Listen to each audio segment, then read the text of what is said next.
Welcome to Waypoint Connect. I'm so excited about this message that we're going to be talking about this afternoon. I apologize for the technical challenges we faced, but this message is so important. We just had to get it out there, even if it's slightly delayed, because we had to pre-record before it goes out. But despite that, I'm so glad that you're listening to this message, and I truly hope that it's going to have an impact in your life, and specifically in your relationships with other people and with your kids.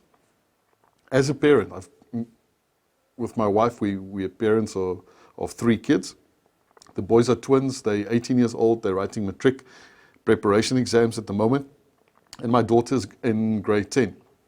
What we're going to be focusing on this week is primary school kids. And I've had my fair share of going through primary school and navigating that challenging and difficult time. So I'm going to share one aspect of that with you, because it's just too much to fit into one conversation. The challenge we face as parents, when our baby is born, the first outside person you connect with is the nurse that comes and visits, and you go to the clinics, and it's easy to track from a physical perspective if your baby is on track or not. It sets your mind at ease, and you know my baby is healthy and it's within the norm for weight and for length and all of those markers that I look at. Then your child starts to go to school, and it might be even play school before they go to grade R. And then academics kick in together with the physical development, and still it's easy to determine how well is my child doing, because academically it's easy to track cognitively how your child is developing. But then as parents, we're stuck. The other 2 components that are as crucial, emotional development and spiritual development, there aren't any testing for that. There aren't any markers for that's easily and publicly accessible, because you will have markers for it. But it's not as if it's happening in a space where I can say emotionally, my child is developing healthily. We know that if a child is 14 and they're throwing a tantrum on the floor in the shopping center because they can't get what they want, we know there's a problem. So it's not as if we're oblivious to the fact. But that process isn't as clearly defined for us. That's the first challenge. And then also what we spoke about with Ronya last week, which I think is a very valid point, is often we realize the mistakes that we've made when it's too late to rectify it. So we see the lead and lag measures. We see the result of the choices we've made or didn't make or did and didn't do only later, and we realized, I could have done that better. So the purpose with our Parent Summit and our time that we're spending on talking about parenting, relationship, and raising kids is to help you as parents equip you better for this challenge that you're facing. It's a challenge in a positive sense, not in a negative sense. It's not a challenge in the sense that it becomes a burden, but a challenge in the sense that it's real, it's got long-term and huge effect and impact, and from the perspective of being a huge responsibility that are placed on us as parents. And we don't want, as Waypoint, as a faith community, we don't want you to feel that you're going at this alone. We want you to know that we are for you as parents. We are for that nucleus of the community. We want you to be successful within that space, because if we can get it right there, then we can get it right in the community. And we fool ourselves. We think we're going to be able to get it right in the community, see the result there, but we're not getting it right at home. So that's part of why we're so excited about this, and we want to partner with you in raising kids and being successful as parents. We want you to look back on this journey and say, I did a good job, and I'm excited to see this young person leave my house and be set up for success in life. So with that in mind, we're basing a lot of what we're doing, and specifically for the parent conference, on Sissy Joff, David Thomas, and Melissa Trevathan's book, Are My Kids on Track? Looking at emotional, spiritual, physical, and social development. So this is a great book. It's readily available. Make sure you read up on that. I joked with Kobus at the coffee shop yesterday. I said to him, listen, if you finished the Bible, the next book to read as a parent is Are My Kids on Track? Because it's that good, because it's practical. And what I've discovered is going through this material with my kids is the real life impact that he's had on us. And I'm excited about applying this and moving forward. That's part of why we're moving the Parent Summit to next month, because we want more people to be able to access what we are going through and to experience what we've experienced and see the joy of that come to fruition in their relationships. So let's jump in there. The biggest thing that I've taken out of this, and if I look back on raising my primary school kids, is I've realized I'm instrumental in guiding them in terms of emotional growth. And I had to be honest with myself and say, if I look at me, the one thing I don't want to delve into much is emotions. Now, I'm driven by emotions. I'm not going to deny that. And anybody that's been to a few of my messages on a Sunday, you would have been on the receiving end of that. But when it comes to introspection and saying, what am I actually feeling right now? What are the emotions that are going through me? I kind of ignore that and I move on. And to be honest, this is kind of like confession time. But in that, I'm hoping that it helps you reassess and look at what you're doing.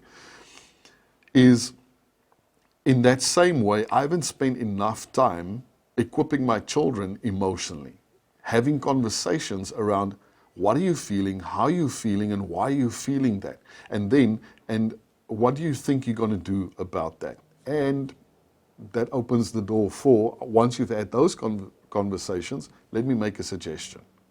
But as parents, we assume what they're going through to know what it is, and then we go straight into, then go and do that, which cuts through that whole process of that child actually understanding their emotions, and then saying, right, and how am I going to react to this, and what am I going to do about this? Let me give you an example. In prepping for this conference, I went through some of the material with my kids. And one of the sections, a simple, straightforward thing, so applicable, is don't just ask questions that's got yes or no answers, closed questions. Ask open questions. And we've worked through that, and the kids came home, and like I said, they're busy with their preparation exams. So I asked Dirk, how do you feel about the exam that you wrote? And he started laughing, and Jen laughed, and Gerrit laughed, and Karen, that wasn't part of that process, was like, what are you guys on about? And it's that they knew exactly where that question was coming from. And it was great, because now it doesn't become a family intervention. It's man, this is a great idea, it makes sense, and let's do it, and we're all on board with this process. So that's the kind of practical stuff that we're talking about. And we don't have those conversations with our kids. Now, I know there are parents that are doing it, and there are some that are doing it a lot better than others. But I think that there's enough room for all of us to improve in that process in a big way.